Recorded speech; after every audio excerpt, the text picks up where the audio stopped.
sharply honed skills and instincts of test pilots make them especially adept in demonstrating new aircraft. And Anatoly Kvochur, a test pilot for the Soviet Mikoyan Design Bureau, was doing the flying. His remarkable tail slide, demanding for the pilot and engines of a high-performance jet and flown at low altitude, earned him attention and respect. Vertical maneuver is not very difficult for our pilots on our aircraft.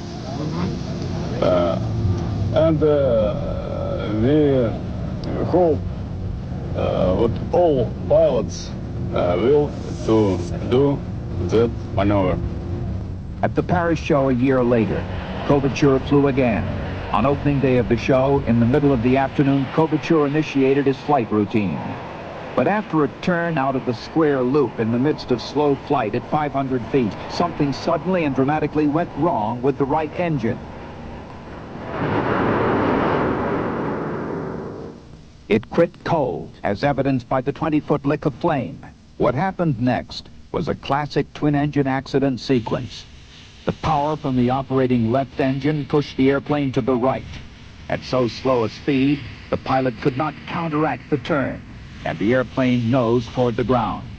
Had there been more altitude, it would have entered a right-hand spin or spiral.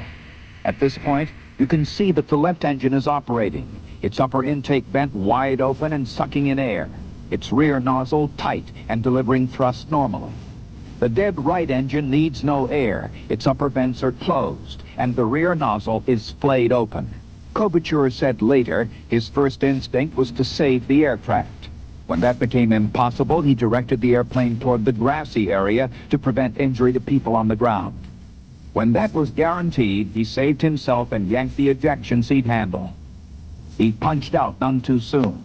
A bit over 2 seconds before the airplane hit, his parachute fully opened when he was only a few feet above ground.